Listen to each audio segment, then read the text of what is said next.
Welcome everyone to this month's machine learning seminar. We are very happy to invite Jan to present a topic around automating data science pipeline. So I think this is a very interesting topic, at least to me. And Jörg, do you want to introduce a bit about Jan? I can, really short, but I can do that. So Jan did his PhD in Leiden, and during his PhD, he visited a few times New Zealand. The wrong New Zealand, he went to Hamilton, not to Auckland. But that's okay, that's where I met him. I also went to Hamilton a few times. He also ran, if I remember correctly, the Auckland Marathon while you were here, right? Rotorua Marathon. Rotorua Marathon. I thought it was in Auckland. Okay. Anyway. I wish. I will come back for it. Always welcome. Not at the moment. We are not very open. But after his PhD, he did a postdoc in Freiburg and at the University of Columbia. And now for a few years, he's back in Leiden, where he is assistant professor. And he'll talk today about AutoML, OpenML, and a few other things. Thanks again for agreeing to do that. And stage is yours. Yes, thanks for this very nice introduction. Yeah, as Jörg already mentioned, I've been several times in New Zealand, so I'm actually really happy to be here to talk to, well, the University of Auckland, of course, but I heard that also sometimes people from the University of Waikato join in. So yeah, big shout out to everyone there, and yeah, thanks again for the invitation. Yeah, Jörg already mentioned most of this of my background: Leiden University, University of Waikato, where I visited several times, University of Porto, where I visited still quite regularly. After that, I worked in University of Freiburg, Columbia University, and now back at Leiden University. But this was all already been told, so let's continue to. Today, I will talk about three topics very close to my heart: OpenML, AutoML, and meta learning. And well, let's start with OpenML. Many of you might actually know the picture of this man. This is Galileo Galilei. He was one of the best scientists of his time. And he created also amazing telescopes. And he used those telescopes to, with those telescopes, he discovered as the first person the rings of Saturn. Saturn is one of the planets, and it's a planet with all these rings around it. In his time, no one knew about that because we could not see it. If you look at it with the bare eye, you won't see it either. But with a very good telescope, you can see it. And after he discovered this, well, I will not ask because I think no one is close enough to the microphone to answer, but he did not publish a paper about his findings, which is weird because big discovery, what you want to do is you take the biggest journal you can find and you write it there. Unfortunately, Galileo did not do that. Instead, he created an anagram, a little riddle of his discovery, and he sent it to his rivals, which is not good, of course, because this way he could actually claim he could continue working on it. He could continue working on his new discovery, but when someone else would also discover it, he could still claim yeah, to be the first to have discovered this. And this was unfortunately how science worked back in the days, until in the 18th century at the Royal Academy in London, people said, wait, this is not how we are collaborating together. We need to make science in such a way that all the results need to be clearly communicated and reproducible. And from that moment on, well, we had scientific journals, and well, collaboration started and became something to what you might see here. This is the collaboration graph of the world currently, where we see in which countries every line here depicts a publication co-authored by people from various countries, which is of course great.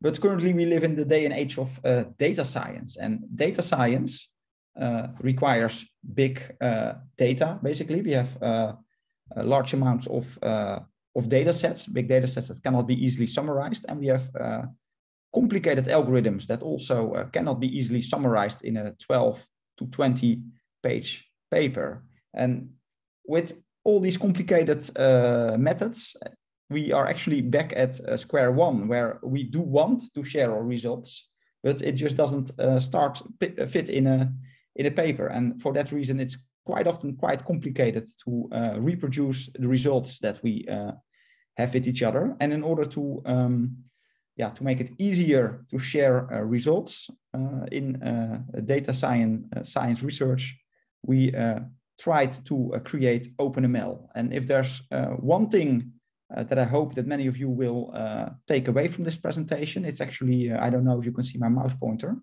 is this URL, www.openml.org. And if you go there, you will see a web page not much different than this, although this will very soon be replaced by a more fancy and a more modern front end. And on OpenML, we encourage scientists to share data sets, scientific tasks, algorithms, and most importantly, the results of those algorithms on the data sets. So people can actually upload experimental results to OpenML. And well, I will, in this talk, elaborate on why I think this is a very interesting way and why this is also very useful for science to build upon those results. But let's dive a little bit deeper into all the different components. So first of all, when people upload the datasets are currently being uploaded in ARF, a format developed in Waikato. We were very happy with that because it's an extension of CSV, but very soon it will be upgraded also to other data set formats. So currently we are looking into Parquet, and very soon OpenML will be compatible with Parquet, which supports also bigger data sets. And once someone uploads a data set in this format, it will automatically be extracted and analyzed. So automatically all these attributes will be indexed and shown on the website. And also for every data set we extract some meta features, such as we extract the number of classes, we extract the number of features, the number of observations, and many other things that could later be used to characterize data sets in a certain way.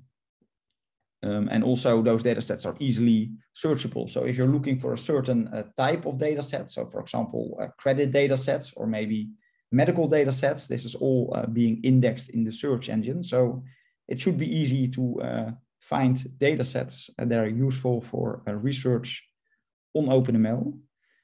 And also OpenML is currently integrated in scikit-learn. So we have several integrations in OpenML. I will talk about them in a bit, but if nothing else, you can go to scikit-learn.datasets.fetch OpenML, and with that you can actually download any dataset that is in OpenML just by your current scikit-learn implementation. So it should be very easy to use this. But a dataset alone does not constitute a scientific task. So a dataset is nothing more than, as we know, as a table of values.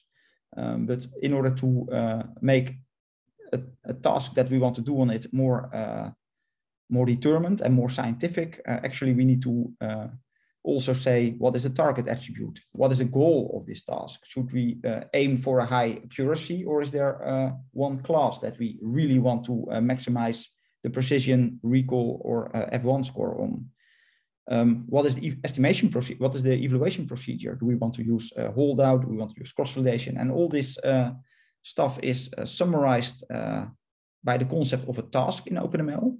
So when you're experimenting in OpenML, you're not experimenting on a data set, which of course is important is an important component of a task, but on a task, which is a layer around this data set. And these tasks can be automatically read by certain tools. And if there's experiments on such a task, you can actually see a live leaderboard here. So this leaderboard shows for a certain task what was the best accuracy and obtained by Wu over certain times.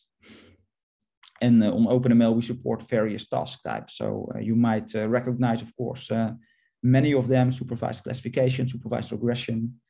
Data stream classification is one of the tasks that I've worked on quite extensively in Waikato, but also other task types are currently being supported, and we're looking to add more, or it's easily extendable into more tasks. So if you're interested in a certain task type and it's not here, please do reach out to us. And we always are happy to look for ways to integrate new task types. Another component of OpenML is of course the algorithm. So OpenML is integrated in various toolboxes. In this case, we see here, this is actually the wrong logo. I should have put the scikit-learn logo here. This is the Python logo. MLR. This one, you might all recognize the Weka.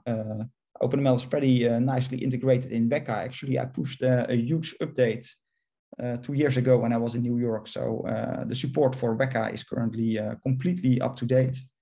And also in RapidMiner. And the idea of such integration is that it might sometimes be complicated to share stuff on OpenML, but with this, it's just a matter of several lines of code, or in the case of Weka, one click of the button, and the results should be uploaded automatically. So here we see for scikit-learn what lines of code should be executed. So we download a certain task from OpenML. We just create our normal classifier as we would usually would, in this case, a random forest classifier.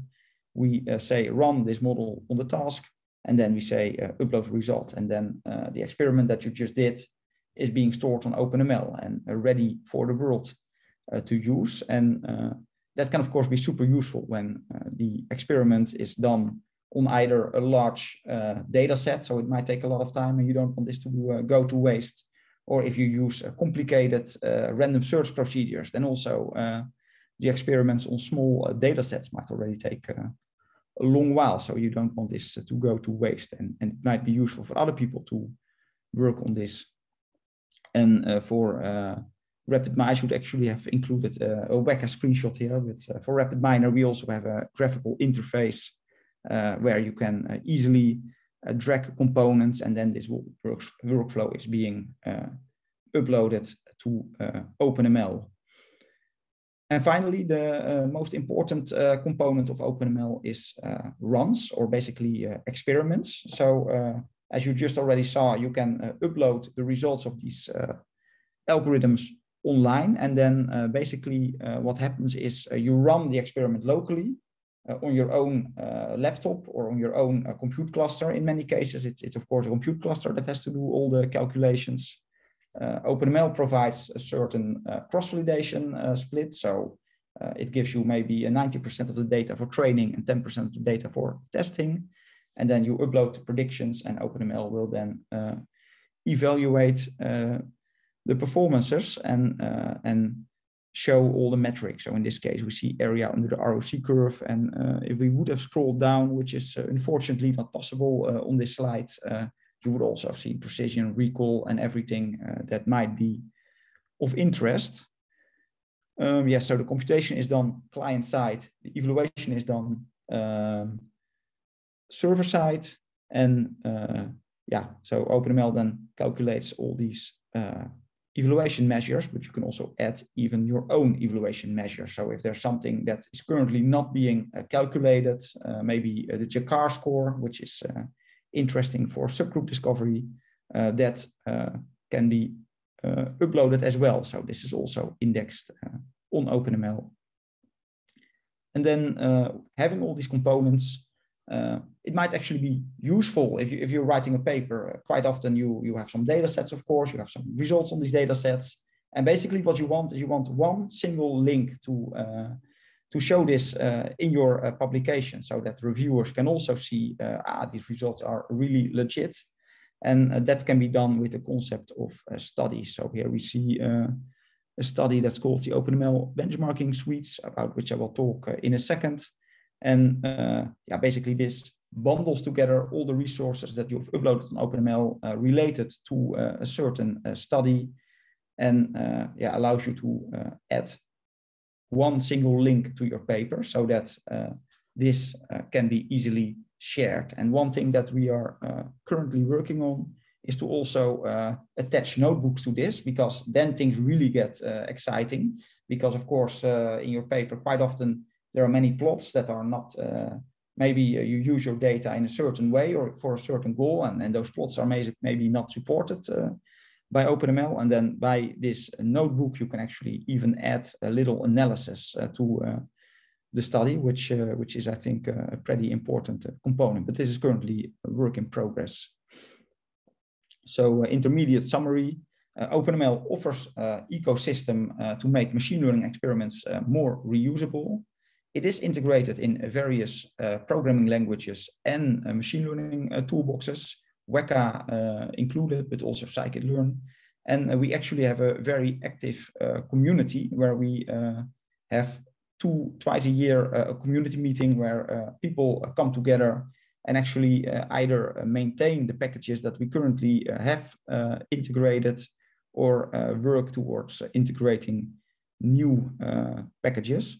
And OpenML has approximately 20,000 monthly unique users, which translates to 120,000 unique users a year. So OpenML is kind of one of the tools here that I think is there to stay. It already runs since, well, maybe even way before I started on the project. I think this was developed by my supervisor somewhere in 2010, and the project is currently running strong for many years. So that's a very nice property to work, to base your work upon.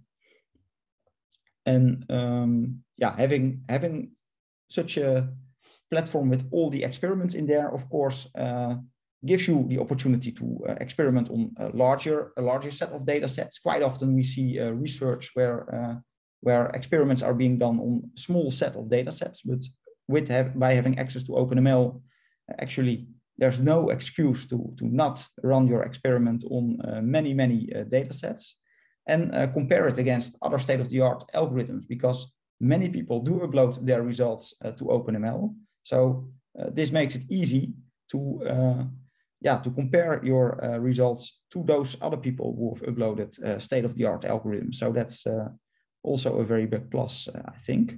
For me personally, running experiments on OpenML gives me also the ability to download all the results and later use this metadata for the purpose of meta-learning and do in this way large meta-learning experiments. I will talk later today about meta-learning a little bit in a different context, but this is absolutely one of the cool use cases. When you have 10 million experiments currently online, that's a large base of meta knowledge to exploit. And with this, actually, today I want to talk about some of the projects that we did with OpenML. I will start with actually the simplest thing that we could ever come up with. That's OpenML benchmark suites. Afterwards, I will talk about what we like to call the myth-busting project, where we try to bust urban legends from data science. I will talk a little bit about automated machine learning, which is something that I gained a huge interest in when I was in the lab of Frank Hatter in Freiburg. So this should be an important part of this talk. Hyperparameter importance is a topic very close to my heart. And eventually, if there's time, I will actually talk about the latest project being meta-learning. But we might need to skip this in order to cater to the time that's allocated to this slot. But let's start with OpenML benchmark suites.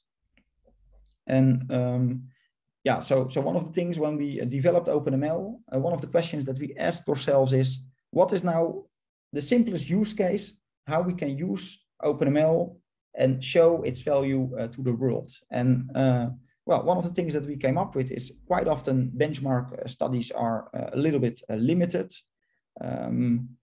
They are often done on a small selection of data sets, and we are never really sure whether those results generalize to more data sets. And actually, I also put here a cherry picking. This is, of course, not something that happens consciously, I think, but in many cases, it might be the case that your result works well on dataset A, doesn't work so well on dataset B.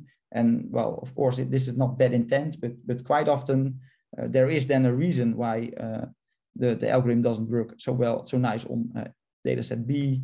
The results on dataset A are quite extensively and dataset B is a little bit snowed under, which is of course a shame, because personally I would be way more interested to know for a certain algorithm what are its strengths and what are the weaknesses, whereas currently quite often we just write about what are the strengths of an algorithm, whereas I think the weaknesses are equally valid and actually very worthwhile to discuss. And in order to to mitigate this problem, we created a curated benchmark suite called the OpenML 100. And basically, the idea behind this is a big set of data sets. A certain set of rules applies to these data sets. And this should make it easy for people within the community to always benchmark algorithms on this large set of data sets. OpenML has 20,000 data sets currently in the system, which is way more than this set of 100 data sets. We actually started with the 20,000 data sets, but then we started adding constraints. So for example, not more than 100,000 observations to keep the evaluation, the runtime smooth. There has to be a ratio between majority and minority class. And this way, the number of data sets quite fast runs down because, and eventually we even said every data set that we include in this curated benchmark suite has to have a publication that introduces the data set. So we know for sure that this is a classification data set. In many cases, actually, there are actually data sets that were used with other intents. So these 100 data sets, we are extremely certain about that these are actually classification data sets. And one thing that we found out is that it's actually quite hard to come up with a consensus on what are good criteria and which data sets should we include and which data sets should we not include. But eventually we came to the OpenML 100. Afterwards, actually, we developed this even further to even smaller benchmark suite, being the OpenML CC 18. But basically, then afterwards with this piece of code, you can actually use OpenML and run any classifier on the full set of benchmark suites. So basically, one of the points that we try to make here is that it's extremely easy to benchmark an algorithm on a large curated set of data sets. And actually, with this, we hope to claim that there's no real excuse to show only results on 2 or 3 data sets, but actually to obtain results on a broad set of data sets to analyze what kind of data sets is this algorithm good at, and what kind of data sets is this algorithm bad at. And literally, this looks like a lot of code, but this is only, the 24 lines that are here will bring this. And of course, then having this set of data sets or this benchmark suite, as we like to call it, should be used to do cool research with. And that's what I will talk about in the next part of this presentation. So one of the projects that I really like, that I started doing with one of my colleagues, Peter van der Putten in Leiden University, is the myth-busting project. And basically, we realized there's a lot of claims or let's say knowledge in the field of machine learning. Is quite often people say, for example, we perform data transformation X because it is common in practice, or we set hyperparameter Y to value Z because these values were recommended. And one nice student project that we quite often like to do here in Leiden is, okay, someone makes such a claim, then we grab, then we write some student project, and we can actually verify those claims with the metadata from OpenML. And one particular cool project that we did 2018 with a student called Benjamin Strang is, and Frank Hutter was also involved, we wanted to look at, there's this common knowledge. You have linear classifiers, you have nonlinear classifiers, and we all know the following, right? So Linear classifiers are easy to tune, easy to optimize the hyperparameters and get relatively good performance, whereas it's harder to tune a nonlinear classifier. Linear classifiers are easy to interpret, whereas nonlinear classifiers are quite hard to interpret. Linear classifiers often underfit, whereas nonlinear classifiers overfit. But of course, why do we want to use nonlinear classifiers? Because the performance is superior to linear classifiers, and a nonlinear classifier, even on a small data set, can of course mimic the linear classifier if it realizes that it should learn not such a complex concept. So one of the things that we wanted to figure out is in which cases are the nonlinear classifiers superior? Is this really only in the big data settings, or is it also in other settings? And for this, well, we checked 3 different classifier types. First of all, we looked at decision trees, where we have a decision stump, which is of course the linear variant. Actually, it's even worse. It's a linear classifier can actually, a decision stump is a little bit more limited than a linear classifier. So this might be actually a complicated part of the project. A decision tree, or the random forest. In this case, we looked at the decision tree is of course the nonlinear variant. The support vector machine has a linear kernel and a Gaussian kernel, which is a nonlinear variant. And a neural network, we have a perceptron, which is in some cases, but you can actually adapt it quite easily. If the activation function is right, it's a linear kernel, or a linear classifier, whereas the multi-layer perceptron is the non-linear version of this type of classifier. And basically, this was what we wanted to check. And now all we had to do was query OpenML. Of course, this plot looks a little bit more, how do you say? It looks a little bit more fancy. And after querying it, we had to plot it in the nice way. But we immediately could use the results from the OpenML 100 to verify the claim when to use nonlinear classifiers. And I will talk you through this plot a little bit, but I think it's quite obvious. So all the data sets upon which we could find results in OpenML are actually represented by a dot. A dot meant that there was 2 types of experiments found upon it. One with a linear variant of the classifier, one with a nonlinear variant of the classifier.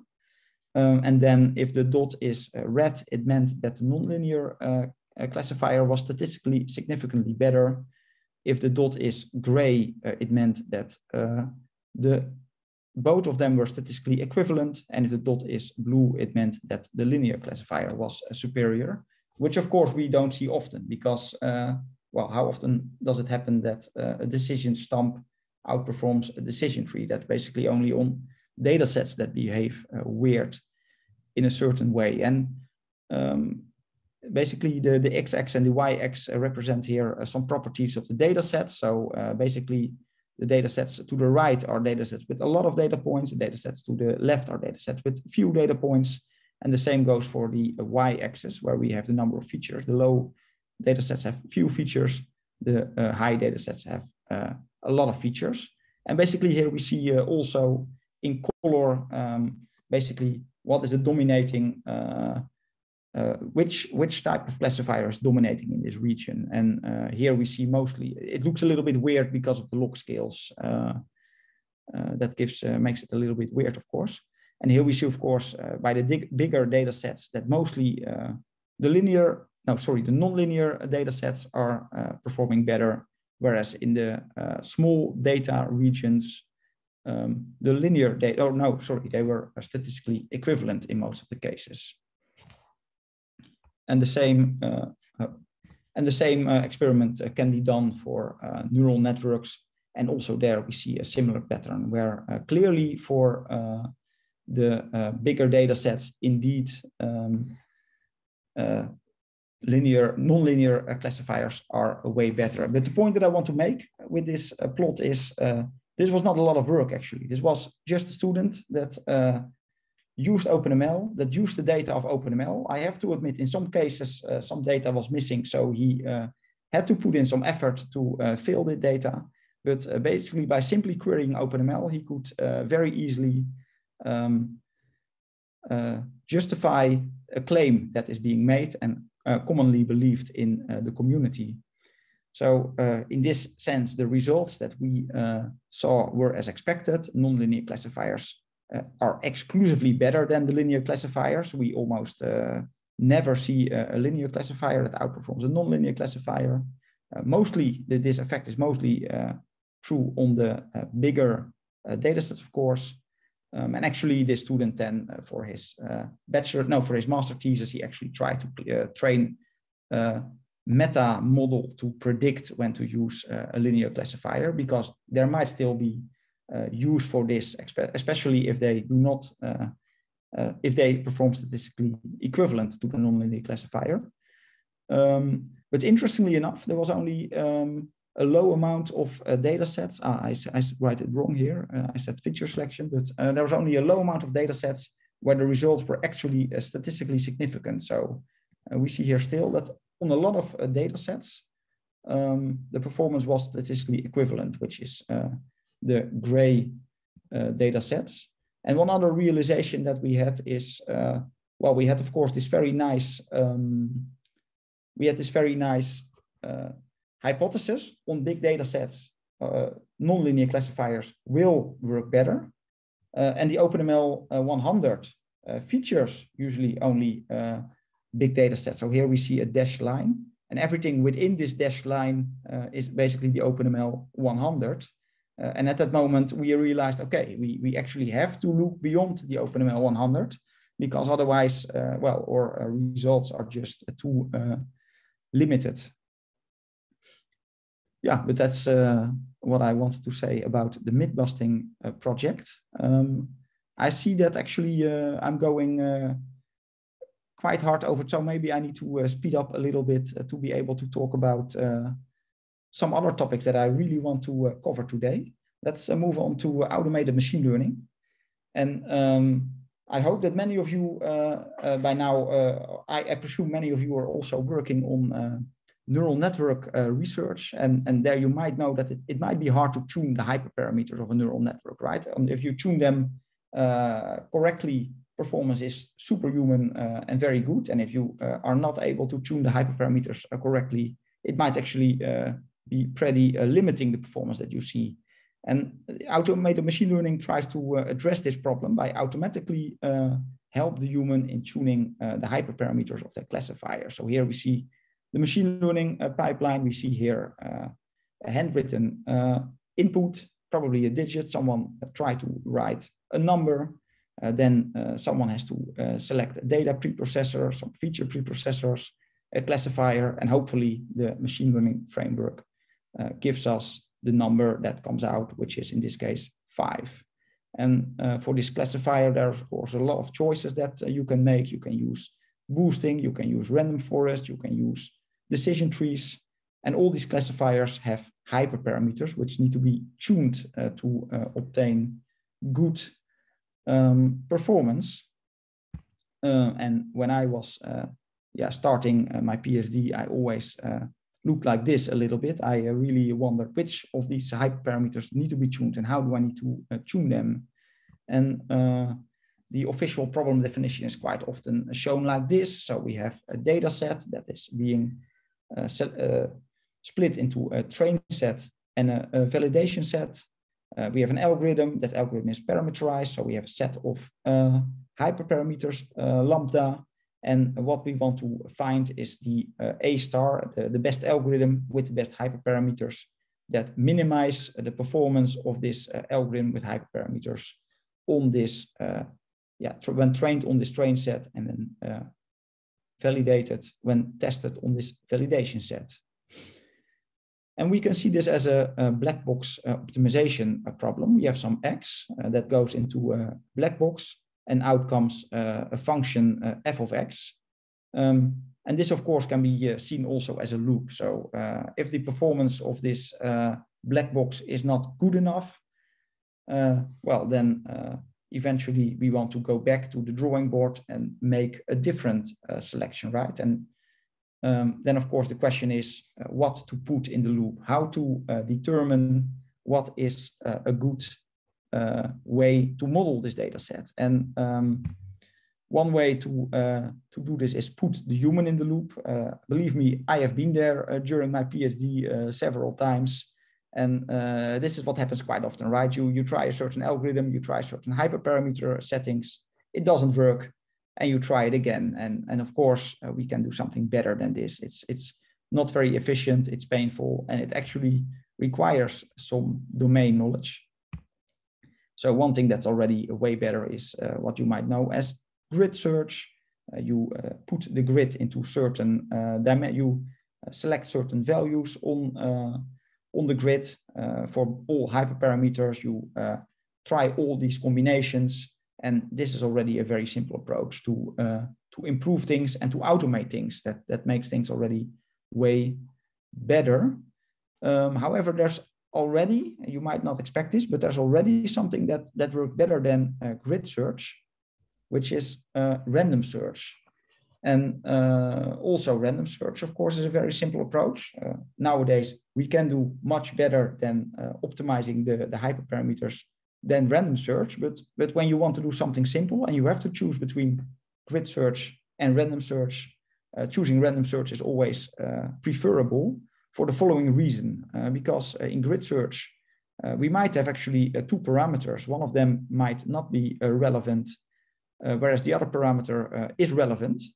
But by using all these combinations, actually we are missing in this case the part where actually good performance is being obtained, as you see here where my mouse is pointing at. And that's one of the consequences of being on this grid. And whereas in random search, when we go off this grid, then basically you maximize the chance of picking a configuration that is working nice on, that actually finds this optimum on this one important hyperparameter, whereas the other hyperparameter did not have any influence at all. Of course, random search in itself is also not something that we should be doing in 2021. Current state-of-the-art methods include Bayesian optimization and I would say hyperband. And Bayesian optimization and hyperband, here I summarized some of the key features of these methods. They are bound to converge to the optimum, to a good hyperparameter setting way faster than random search and grid search.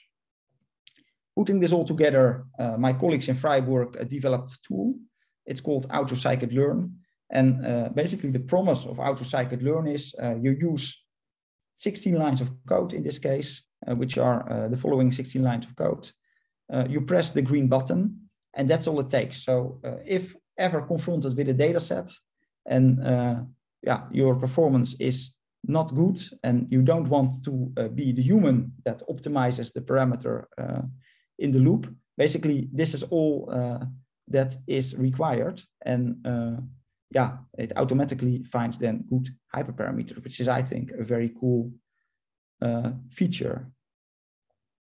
In order to not go too much over time, I will quickly skip this little topic to stay a little bit more on, focused on what we were talking about. But various automated machine learning systems are based upon data in OpenML. So for example, Hyperband is one thing that has been built upon the data in OpenML. AutoML Learn has been built upon it. Blast is something that I developed together with the people in Waikato, Bernard Varinger, Jeff Holmes. So these are all automated machine learning tools that work quite nice together with OpenML. But now, still, one of the questions is, so in my view, automated machine learning quite often requires three important components, right? So we need a search algorithm. We just looked at those: random search, grid search, Bayesian optimization. We need evaluation mechanism. So we of course, once we are trying a certain configuration, we need to figure out, is this configuration actually good? So we need to train then the classifier and run it on the data set.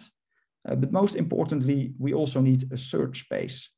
And this search space is something that quite often is just taken for granted. So in AutoCycled-Learn, for example, it has defined a certain search space, and yeah, it works pretty well. It really, there has been quite some human engineering in this search space.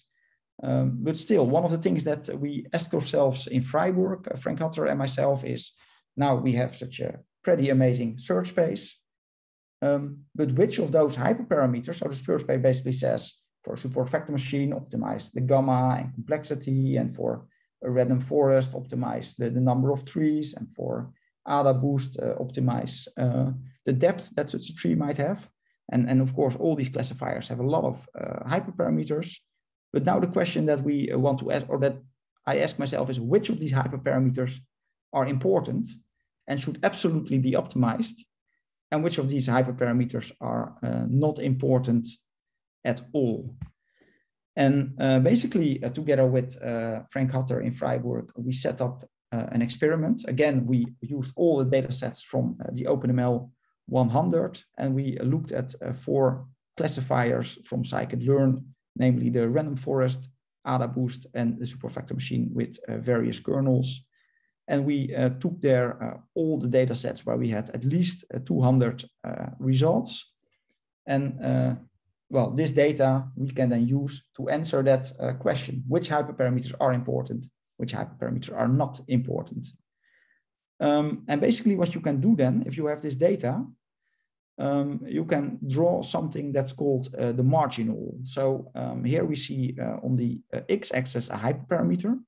In this case, the hyperparameter gamma of the support vector machine, and the y-axis is the performance. And what I want to make clear is that this what we see here is the marginal. So this is not just we run an algorithm and we vary one of the hyperparameters. This is actually something way more powerful than this. The marginal tells us if we set the gamma to a certain value, for example, to 2 to the power of -6. These are all on a log scale. In that case, the average performance averaged over all the other hyperparameter and all the other values will be something, well, where what this plot shows in this case, something in close to 0.8. So that's what the marginal tells us. If we vary this hyperparameter, how does the average performance average over all other values for all other hyperparameters change? And we can, of course, measure this then, and we can measure this for various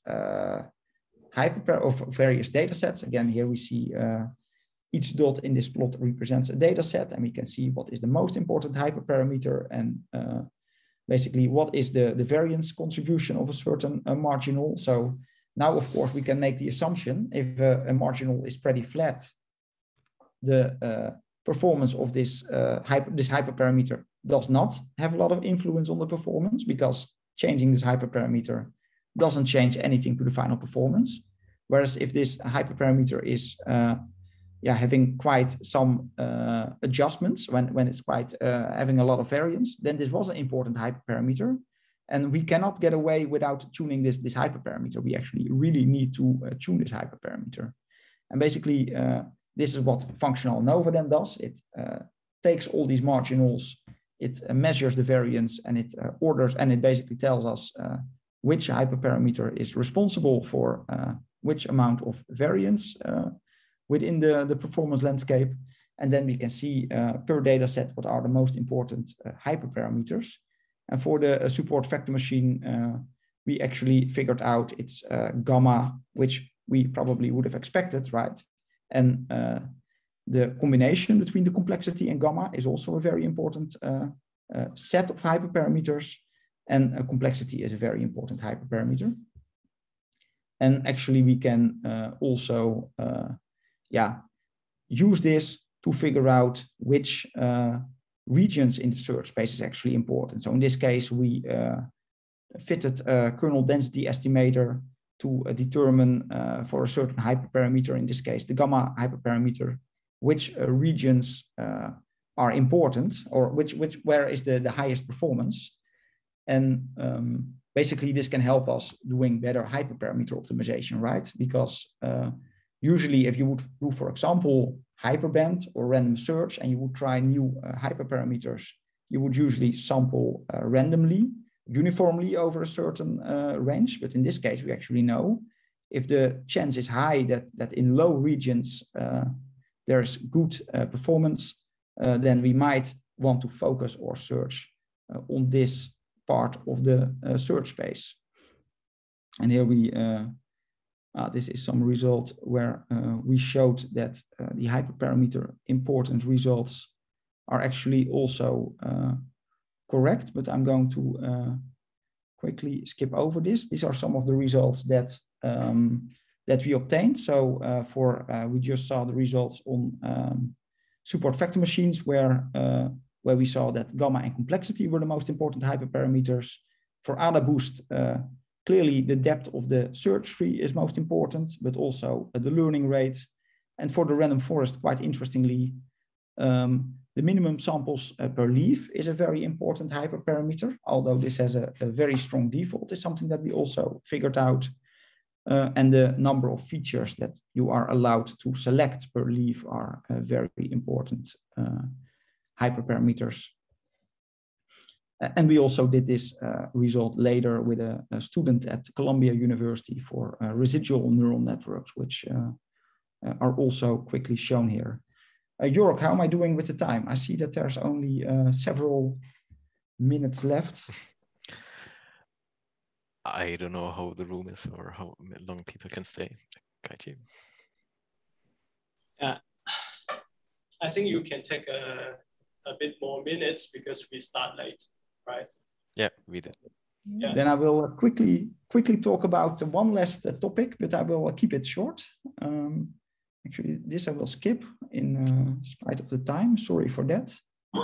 When I do my practice run, everything goes faster. But yeah, so quickly summarizing the hyperparameter importance results. We used functional ANOVA to determine for a classifier what are the important hyperparameters, which one do we need to tune, and which one can we leave the same. The results actually are kind of as expected. For support vector machines, gamma and complexity are important, but for the random forest, we had some quite new insights about the minimum samples per leaf. Please do read the paper for this.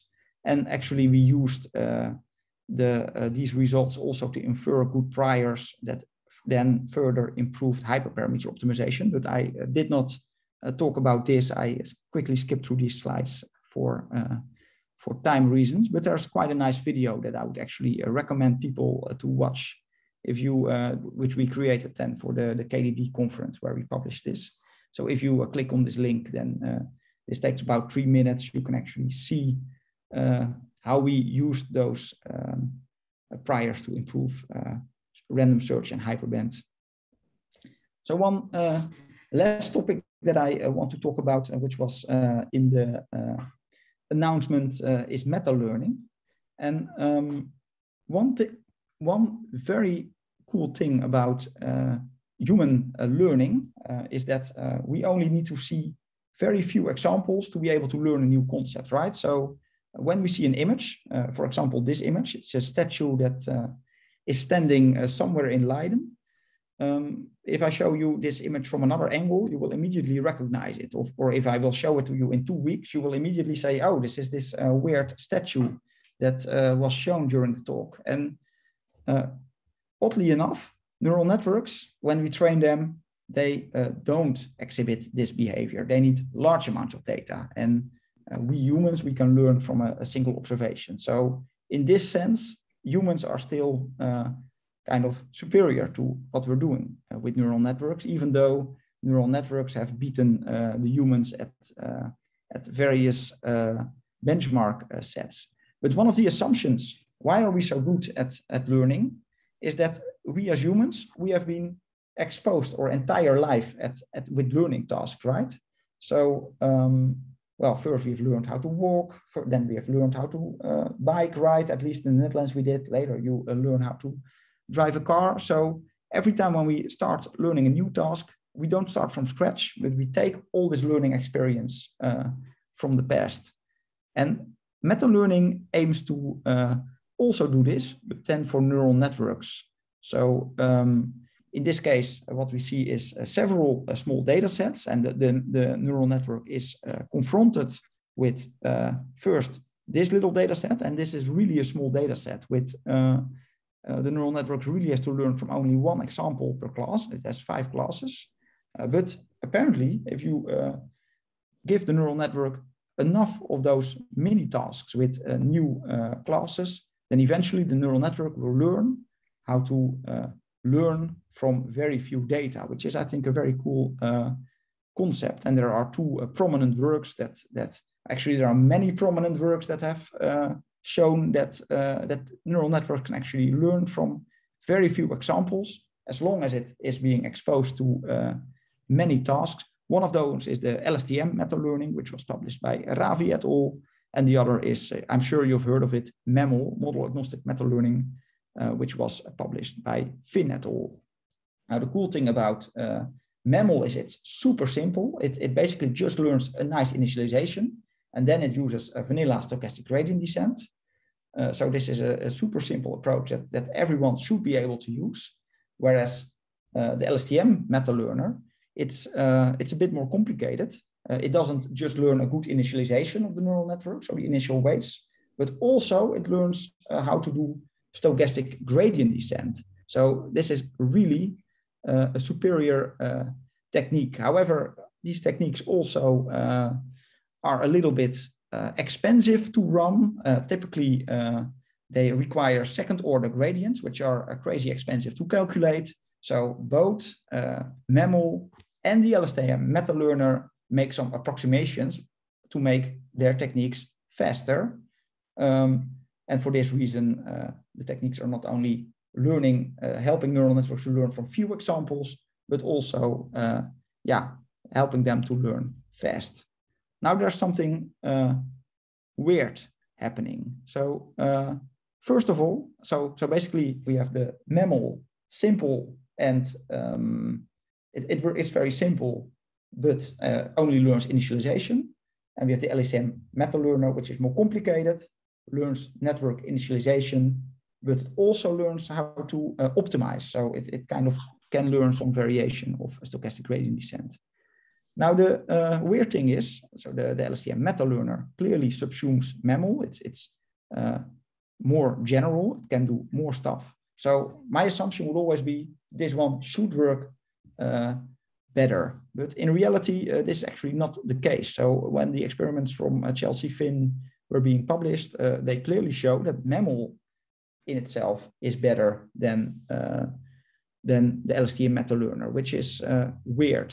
And so one of the students here at Leiden University, he started wondering, how can this be that the simple method outperforms the complex method? And basically, he started looking at what are the differences between those methods. And one of the things that he figured out was, the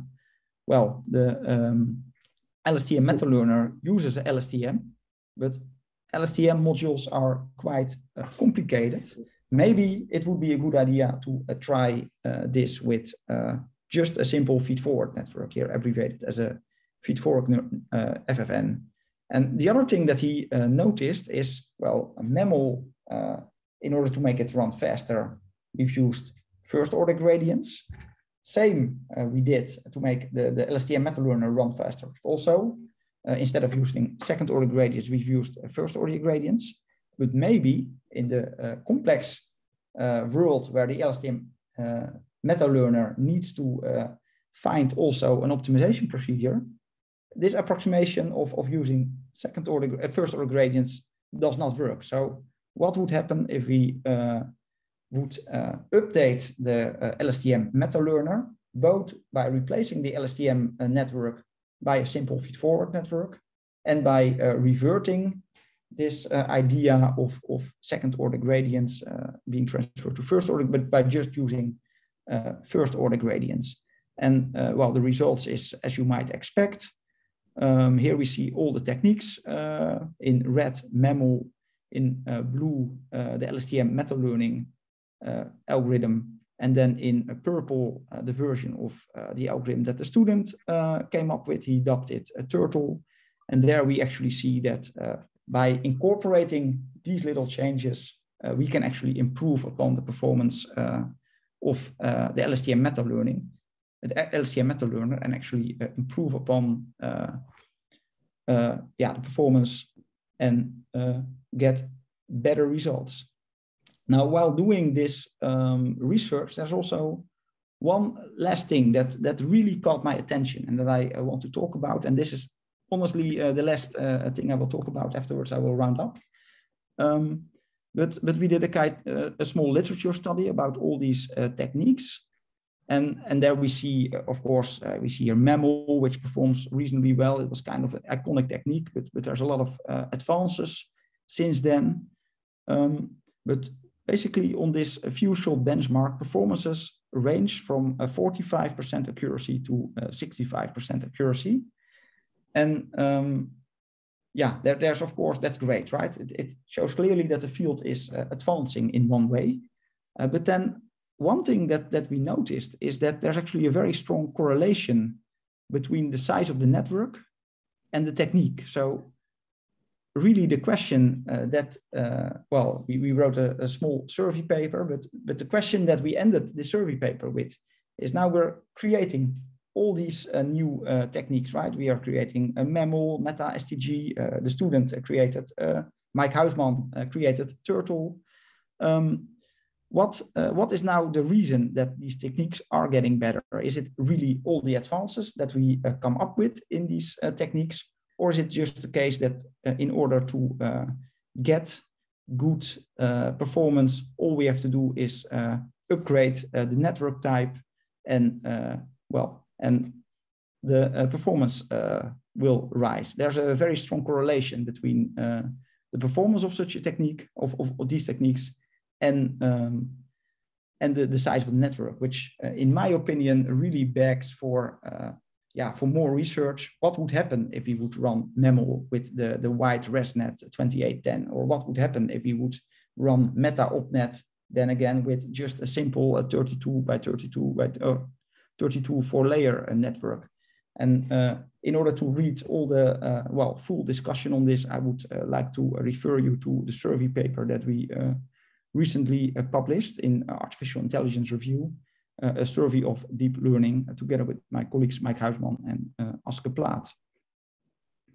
Yes, but here, this is where I want to round up with. For this talk, a big thanks, of course, to the OpenML community and the ADA group at LIAX, the Automated Design of Algorithms group. Today, we talked about OpenML, which is an experiment database for machine learning, where you can actually do very easily experiments to myth-bust urban legends and experiments what are important hyperparameters for automated machine learning. We talked about automated machine learning, about algorithm selection and hyperparameter tuning, unfortunately not about neural network verification. I'm happy to present that in more detail when I'm actually physically in New Zealand. And we talked quickly about meta-learning, which is being used for few-shot learning, learning from very few examples. How can we make neural networks learn from only one example per class in many cases? And Turtle was one of the techniques that improved the LSTM meta-learner by some simple tweaks and makes it perform pretty nicely. And with this, I would thank you for your attention, and I'm happy to take any question.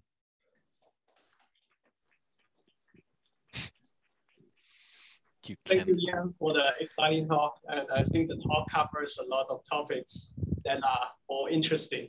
So any question from our audience? I see a question. Yeah, there's a question from Henry. I can allow him to ask himself. Did you run? Yeah. Hello? Yep. Hi. Cool. So from my understanding, MAML is extremely expensive to run for even small numbers of gradient steps. We're using second order gradients. Did you manage to run an experiment without second order gradients on Turtle? versus something like first order ML? So if you run Turtle with first order gradients, basically you're just running the LSTM meta learner. So right. we run that, and actually on some benchmarks, the LSTM meta learner or Turtle with first. Well, no, I should not say Turtle. I should say LSTM meta learner then improves on MAML, especially on simple data sets. But when you move to more complicated data sets, such as mini ImageNet, then MAML clearly outperformed the LSTM meta learner, which was one of the reasons why we were wondering, how is this possible? So this was basically the how do you call it, the motivation for doing this work. It seems like an important pathway for future research is trying to make those second order gradient calculations a little bit cheaper to calculate, or figuring out some way around that. So it seems like one of the things that'll scale quite badly with the size of the network, and as we get better at this stuff, the second order gradients just get worse to calculate. Yeah, so in one way, it was of course a monumental result by MAML saying, look, we have a technique, it requires mathematically second order gradients, but we can approximate them as first order gradients. But one of the things that we figured out is, for MAML it works, absolutely. We barely see any difference between the second order variant and the first order variant. But for the LSTM meta learner, using first order gradients actually very bad for performance. And it's actually weird that this was not published in their original paper. It's clear why they went this way, because these experiments take a lot of time. So I can imagine that they got on the pathway to first order gradients, but clearly that was not the right track, or there's easy gains, and making the second order gradients faster. Yes, that would absolutely be something that that would be great for the community as a whole. Although personally, I do not see any ways how to make this calculation faster without doing concessions towards the accuracy of your outcome. That's interesting. I think I don't know if you've seen the recent paper on implicit gradient calculation. It was a follow-up to MAML. I think it's iMAML or something along those lines, but they seem to avoid the second order gradient calculations by making some assumptions and reducing the accuracy, but in a bounded way. But that's interesting. Thank you for your talk. Thank you. Okay, there was a question behind Thomas. One question. Does OpenML plans to support reinforcement learning? In one way, I would like to say yes, but reinforcement learning is I think kind of complicated to support, because machine learning just has a vanilla table with data, which is super easy. This is something we can manage, of course.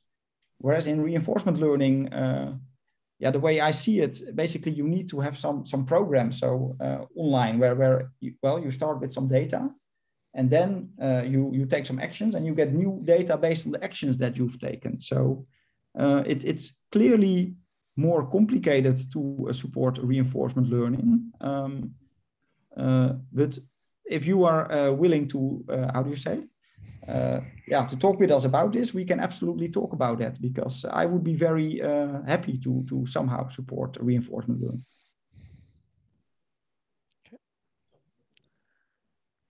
Okay, so just a quick follow-up question about this. Does OpenML support graph data? That's actually something that I think we should be able to support. At the moment, we do not have graph data at all. Yeah, because recently, graph data mining is quite a hot topic that's used may be beneficial if we have kind of support in OpenML for like graph data or any other structural data. Yeah, at the moment we don't have it, but I kind of see also that graph data is going to be more and more important also with graph neural networks, with some very interesting papers recently came out. So yeah, there would absolutely be a possibility to support graph data. At the moment, we don't have it, but I don't think that this is something very complicated to support in some way. Yeah. Any other question?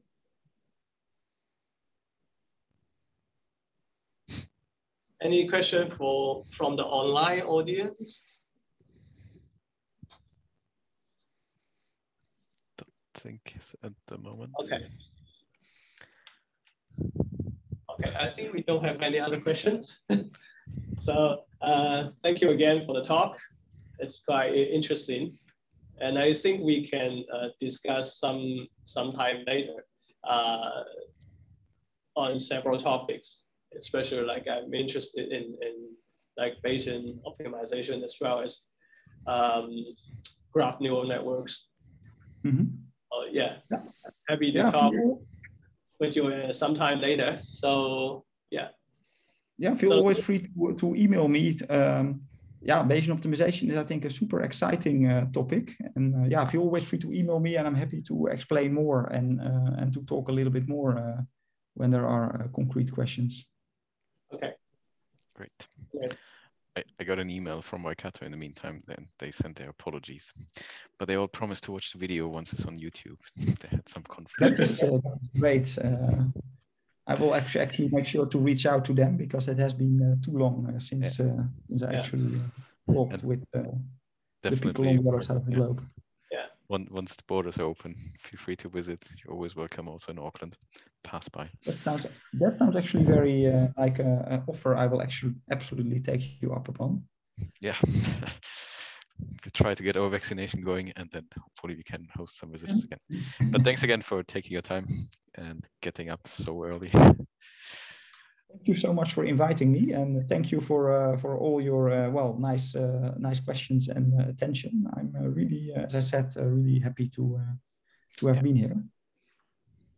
Thanks again, and I think there will be follow-up discussions. So okay, that's it for Peter wants to go. Thanks everyone, and thanks Jan. See ya. Thanks Jan. Bye.